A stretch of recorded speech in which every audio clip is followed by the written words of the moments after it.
Welcome to A Gram of Hope. I'm your host, Jerome Graham. On today's episode, we're speaking with Miss Delisa Moore. She is a CEO. She's an entrepreneur. Well, as you hear us sitting down and talking and just going back and forth, you're going to hear that she carries a great load, but she's so adept at what she does, you won't even feel the pressure. She'll come through just as smooth. Ms. Moore, how are you? I am well. How are you today? Fantastic. Thank you for asking. having me. Now, according to an article I read on ToledoRealtors.org, Black Americans represent less than 5% of residential real estate developers. And I was going to ask you, what's the difference between a developer and an investor? Is there a difference or? Oh, absolutely. A developer is like creating things from the ground up or reusing property that has not been used in a while. So they're developing something new on that property. So an investor is just could invest in the developer to create that new product, or they're purchasing things that are already existing. So we got a lot of investors that have come into the city, but we would be better served if we had more developers. Absolutely. I mean, because our inventory is so low in housing, residential housing in this area, that we definitely need to get developers here to create new residential properties. So, and currently right now I'm actually in a development class. So I, at the end of this year, will be certified by the UDC as a developer. Okay. Because I would love to create tiny homes in this area. Luxury tiny homes. And since you brought up tiny homes, and I got to let people know, you're an entrepreneur. Yes. You do a lot. You have your own financial or real estate? I have my own financial business called Frogtown Financial. Okay. I'm also a real estate agent with the Danbury Realtors. I'm an insurance agent with Farmers Insurance under Stephen Darrington Farmers Insurance. And I also am a licensed state of Ohio wedding officiant. So I own a wedding chapel called Tie the Knot Wedding Chapel. I also have a 360 mobile photo booth where we go out to different events. And I'm a notary. And I think that's it. No, I'm just waiting. And I also work full time for the great city of Toledo. See, I was going to jump in there here and jump in there, and there just was something that just eased out. How do you navigate and negotiate so many different genres of business? It's got to be difficult keeping it all in one brain. It's definitely can be difficult if you're unorganized, right? So when I created Frogtown Financial, I always knew I wanted it to encompass real estate, insurance, and being a notary, right? So all of that, I had already known that's what I wanted to create, a financial business, because you already have the client in front of you. I'm doing their taxes or whatever I'm doing for them business-wise. I can sell them a property. I can find them a rental property. I can also notarize documents if they need it. And I can sell them insurance for all of it. So it just made sense, right? It makes a lot of sense. And the only reason why and for the city, I'm a tax investigator, but I love numbers. I've been doing taxes since 1997. So it's been a long time. I fell in love with that in my business class in high school. We had a business block with Mr. Roger Zimmerman. He was amazing. So that's how I got into doing taxes. And then, the city, of course, if the city hired you, you're looking for a great career. I loved my city job with the French benefits. And so that's how I got into that. Now, with the wedding chapel, I just love, right? It's such a beautiful thing. And when the pandemic hit and the courts stopped doing public weddings, I found that there was a need there. Oh, and definitely. So I created Tie the Knot Wedding Chapel. That is phenomenal. Thank you. We did leave out that you are the new elected president of the Greater Toledo Realtors Association. I am. I'm the proud president of the Greater Toledo Realtors Association. Yes, I am. That gives you an inside track. It sounds to me like if someone comes to you for one of the areas of your expertise, you got them for life. God willing, right? Or I can connect them to the people that's around me that can help them, because every client is not my client, right? It just doesn't match, right? Sometimes, so you have to know your skill set and what works. So I always like to sit down and have a conversation with my clients or my potential clients. And if it's not a fit for me, I have a team of people around me with the Greater Toledo Realtors Association that I can send them to. Like, hey, you want to go over here? I got a client for you. And we work as a team. That sounds almost like a medical profession. If I can't doctor you, I have a doctor that can doctor That's you. exactly what it is. Because we're all doctors in our own right, right? We fixing problems. We fixing issues. Yeah, well, anyone that is adroit with numbers as you are, my hat is off to them, because when it comes down to juggling numbers, I like to lateral that over to somebody that can really juggle. That's right. And really, 'cause you have to have a certain analytical mind to be able to make numbers. What they say, numbers don't lie. But when I get a hold of them, I can bend the truth. Absolutely. Now, are you familiar with Stephen Covey, The 7 Habits of Highly Effective People? I have heard of the book, and have read some of it, but I haven't read the whole thing. No, I haven't. That's because you were busy doing all those other jobs. I am. I'm actually starting to do more Audible books so that while I'm busy, I can hear it. Because, even when I'm at home, like you turn the TV on, but it's really just for background noise. So I'm starting to turn on Audibles so that I can hear that as background noise to pour into myself. So instead of just grabbing a dish full of candy, you choose something that has true nutritional value and feed your mind appropriately. Well, I'm eating the candy too. Now, do you have your own set of standards, set of principles that you follow? For instance, would you mentor someone else and look at them and say, look, try this, this, and this, because what you're doing, you're going to run into a wall. Absolutely. I mean, that's always the goal, is to help somebody else not hit the same roadblocks that I hit. So I would love to, we enjoy mentoring. The Greater Toledo Realtors Association, we're just a group of mentors at the end of the day. Currently, we go into TPS and talk to those students. We want to pour back into the community. So yes, even when people come in to get their taxes done and I talk to them, we talk about their businesses, what they're doing. And my goal is to pour into them and not only explain to what I'm doing financially for them, but also what they can do to help their businesses grow. I've heard a lot of conversation about, and I guess real estate is one of the greater or one of the first businesses that a person could get into, not realizing that they're becoming a landowner, and that changes the economic landscape for their lives. Absolutely. They just want to buy a house, but they don't realize everything that can be impacted by purchasing a home and how much of a difference it could make in your universe. Absolutely. Once the you purchase a community, home. all of it. Yeah, and one thing we didn't talk about, you've got 8 siblings. I do. Man, where you fall in a lot. What you think? Oh, you the godmother. I'm the oldest. You the oldest. I'm the reign supreme, right? So I'm the oldest.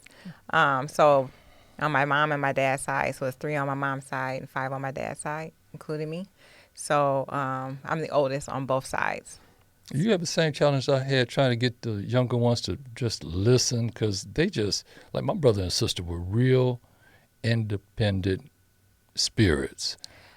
No, I think that my brothers and sisters allowed me to be the big sister. So I appreciate that from them. I mean, they all have their own voices. I mean, they're all doing their own things with children, husband, wives. But I think that they still call me for advice. We still, so I still hold that position in their lives. And I appreciate that, because I don't have any kids, right? So those are my babies. Yeah, well, you've got the babies and the extended babies, because I'm sure that there's some children of the children Yeah, absolutely. out Nieces, there. nephews, I do. Yeah. Now, let's talk about, because you've done this thing. You have the tentacles in other areas. What's your philosophy on having more than one stream of income? It's important. It's a necessity. Definitely now with the way that the world is going, groceries going up, tariffs, right? So it's a necessity to have additional streams of income other than just one, because layoffs happen. You want to always have something to be able to fall back on, and with social media, with things that you can do online, things you can sell. It's a lot of things that people can get into that's inexpensive to start, to have that extra set of income. Now, I'm old. And when I was coming up, you would start with a company and you worked with that company until they gave you a gold watch and directions to the exit sign. Do people do that anymore? Yeah, I mean, like I said, I work for the city, so people are definitely still doing that, right? If you talk about the millennials and Gen Zs, they're creating their own paths, and figuring it out their own way, which I think is inspiring. It's got to be a So little bit frightening, though. they don't have anything to be afraid of, right? Because they didn't do the 30 years, they didn't do the 25 years. They're doing what they're doing now, so they understand what they need to do to survive. So they come in with a different They spirit come up with a different altogether. spirit altogether. The mindset is different. They don't have things to be afraid of like we did as I was growing up, But COVID showed them a little something, Oh, right? that's true. But so many things came off of COVID. So many new entrepreneurs came from that period of time, which people were able to think outside of the box to create those other streams of income. I mean, like I said, social media, TikTok, all of that, people have become millionaires just from that period of time. Yeah, and I'm looking at, well, let's deal with that conversation. Then I'll segue into my other thought. Hopefully my brain won't forget the other thought. But, now we have apps. And 50 years ago, no one knew what an app was, short being for application. Now, someone will let you see their cell phone, and they have all these little icons all over the face of the cell phone. And I recall that when I was coming up, they spoke about IBM. And IBM, the computer, took up a whole city block. Yes. Now the computer takes up the palm of your Palm of your hand. Do you or have you been exposed to what might be on the in the future? What's on the horizon for the future? Because many of us, had we known, and the thought that I was going to get to, I can put it here, what was going to become of the future. Now we got cryptocurrency. Many people thought that was just a joke or a myth. Now it looks like legislation is going to be presented to make that a means of payment for bills. Mm-hmm. So, and that's just 15 years ago. Now we've got all this cryptocurrency, different types. Have you been exposed to anything that might be coming down the pike? Because you're doing 15 different things. Yeah, nothing in that realm. AI is huge. If you're not with AI, get with it, because that's the new big thing. Chat GPT, and that's Chat GPT in different respects. It's in Canva, it's everywhere, right? So if you don't want it or don't want to learn it, you need to get to learn. It's just like when you didn't want to learn computers, right? You just have to continue to evolve and to stay ahead of the game. But that's what the biggest thing that I know is just AI. AI is here, and it's going to be here to stay.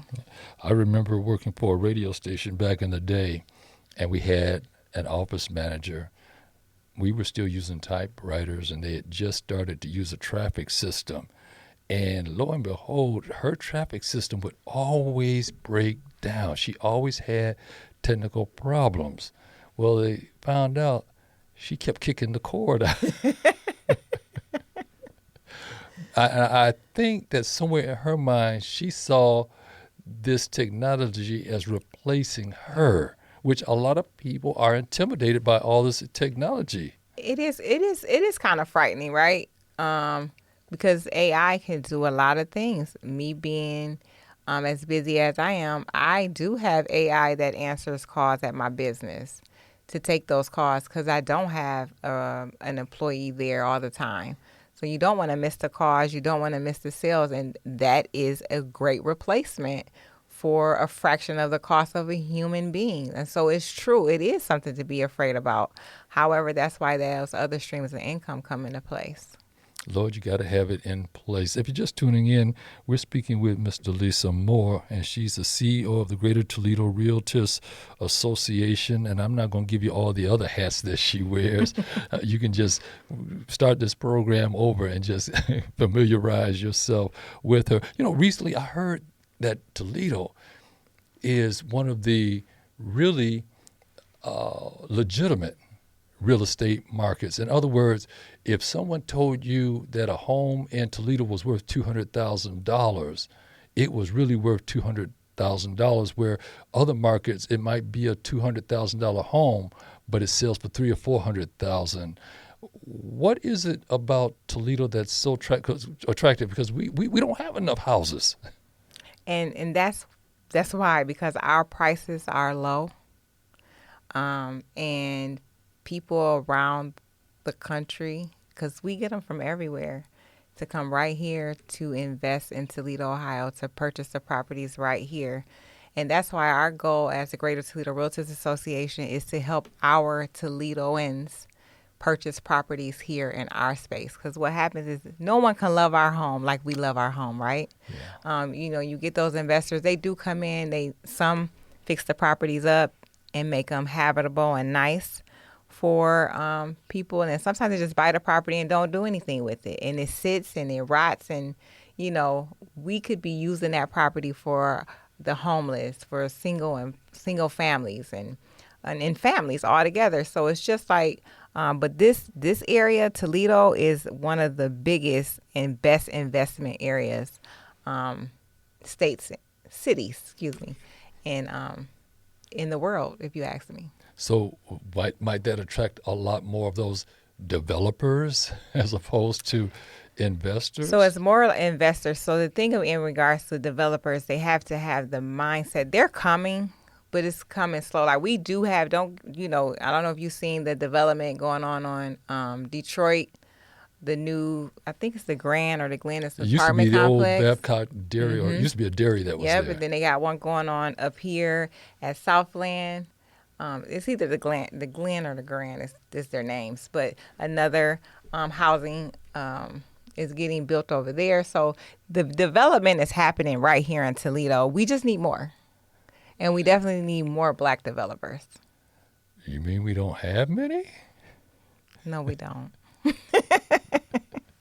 Well, we're getting there. We're Greater Toledo Realtors Association is working on that. The National Association of Real Estate Brokers, who is our national, has created this program that I'm in for us to become developers. So to teach us how that works from the beginning all the way to the end. So like I said, I'm excited to be in that program. Toledo Realtors. Mm-hmm.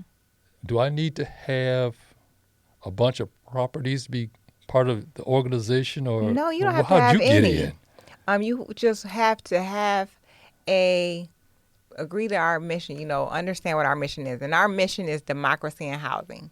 We believe everybody should be able to own a home. Everybody should be able to have a piece of the American dream without all the barriers that come into place. And unfortunately, as you know, with the new administration, they've cut a lot of things out for the underserved, right? So we're still fighting for that. And that's why we're here, to fight and keep those things and policies in place to help homeowners, the underserved homeowners, underserved people become homeowners, right? Because that's how you start to build wealth. You can start with owning a home and then going from there. Now, I gotta, and it may just be me, but there was an old program on television many years back called the A-Team. And then there's one recent on television called the Equalizer. And these are covert operations where people can go, and I think there's one called the locator or something like that. But you go to these people, they're not on the grid, but if you can find them, they can help resolve issues that other people could not resolve. Is the realtors like that? Because most people are not familiar with the realtors. So if I'm having a home issue, can I call the realtors and say...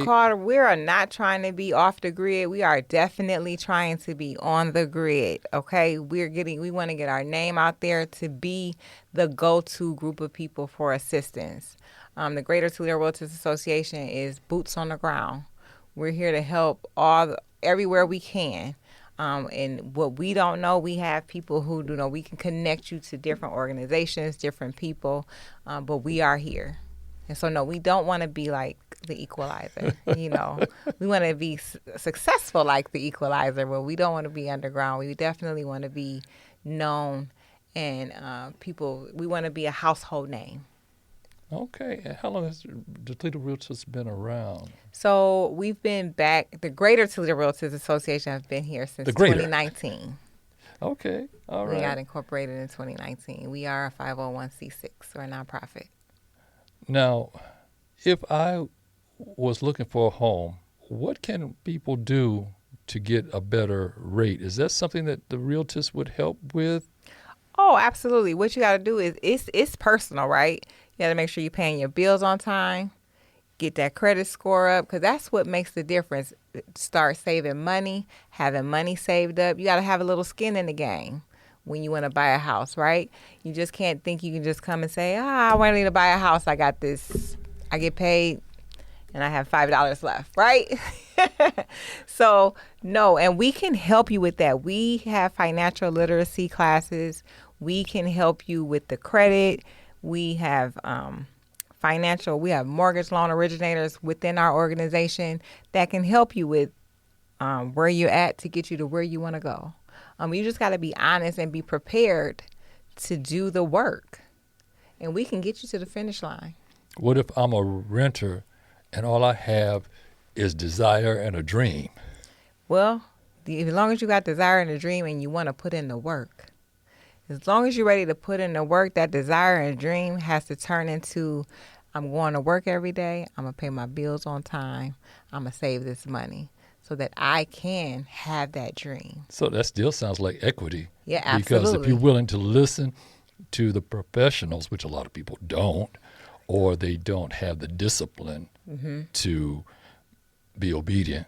And the thing is, even if you are struggling with that discipline, right? As long as you're honest with us, we can still work you through it. It's just, when you are not disciplined or you don't listen, it just pushes you back a little while longer, but we're here to still help because we understand life happens, right? We understand things happen.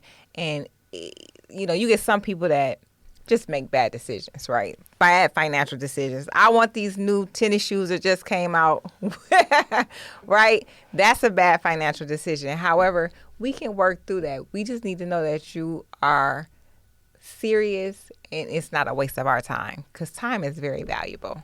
Yes, and that's the challenge. I think a lot of people, they come in and they're just so totally unprepared that they are a waste of time to somebody who really could help them, but it doesn't take long to find out somebody's just there. And that is true. And that they're not serious. But it's a lot of people right now who is actually really ready. They just don't believe that they're ready, right?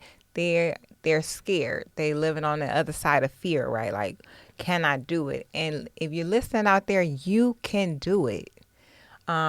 And that's what people are afraid of, to go from being a renter to a homeowner. But we can help you through that process, that mental process. It's just a mindset. And we want to get people out of being generational renters. to become homeowners. Speaking of generational renters, it's my understanding that a lot of young people, they'd rather have an apartment than get a home. So is it still a good idea to buy a home? It's always a good idea to buy a Always? home.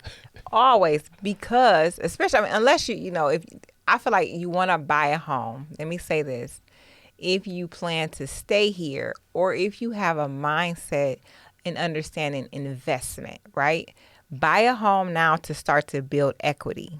If you choose to leave the city of Toledo, you have a home that has already built equity. You can either sell that home, where you can pull that, sell the house, get the gain out of it, take that money wherever you want to go, or keep the house and rent it.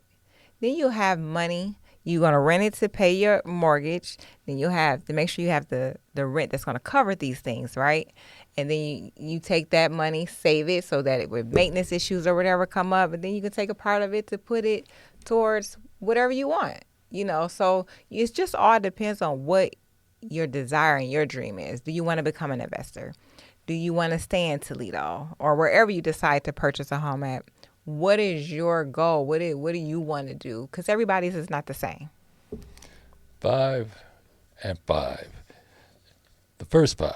It's been about 5 years since the pandemic. How is the real estate market looking, or how are real estate agents doing? I mean, was there a mass exodus out of the business during COVID? And then the other 5 is, where you see yourself in 5 years? So COVID was really crazy. COVID was a great time to buy a house. The interest rates were low. People were selling. People were buying. I mean, it was a crazy time. Very lucrative for the real estate world. Okay. Now the changes is because now interest rates have went up. The change is real. But it's not up as high as it was back in 04 or 05, what I was told, right? So the interest rates are still decent. And it all depends on your credit score and how you pay your bills.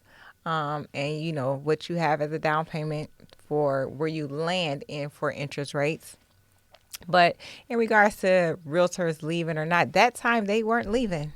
Now, and there were some rule changes within this time. There are some older real estate agents that just don't want to adapt to the change. So they say, I've been in it long enough, I'm out of here. Let's leave it to the young folks, right? And when it comes to me, most of my business come from referrals. And that's what I work off of. And I enjoy doing that. I enjoy the people who trust me with their people. So I'm just going to continue to grow in the business. Whatever that looks like in God's eyes is really what matters to me. I've had the opportunity not only to sell residential homes, I've sold land, I sold commercial properties, I did rental for businesses. So I've had the opportunity within my little bit of time, I've been licensed since 2018, to do a little bit of everything. And I would have never been a real estate agent. It was never anything that was on my list, my to-do list, right? I became a real estate agent because I was prophesied to at church. And one of the ministers came up to me and said, hey, Delisa, you do real estate? I'm like, no, I just do insurance and I'm a tax professional. He said, God told me to tell you to get into real estate. He told me that on a Sunday. The following Saturday, I was in school at Owens. Wow. Bless you. Yeah, and I just want to do, walk in whatever he wants me to do. So he has truly been providing for me in every avenue of my businesses. Well, we thank you that you've provided hope for somebody. Thank you. You've been listening to A Gram of Hope. I want to thank Delisa Moore for being our guest on this program. And we're going to bring her back because she's evolving. This is not a standstill type of an individual. We did cover everything now because I don't want to leave any crumbs on the table. But like I said, only thing I haven't done today is give out my contact information. Why don't you do that? I would love to do that. Again, my name is Delisa Moore. You can find me on social media, Delisa Moore CEO on Instagram. If they can't find you, it's on them. Thank you, Delisa. Thank you. Again, it's Jerome Graham. I've been your host and producer, and our executive producer is Mr. Chris Piper. If you have any questions, comments, or you just want to listen again, go to wgte.org/hope or wherever you stream your podcast.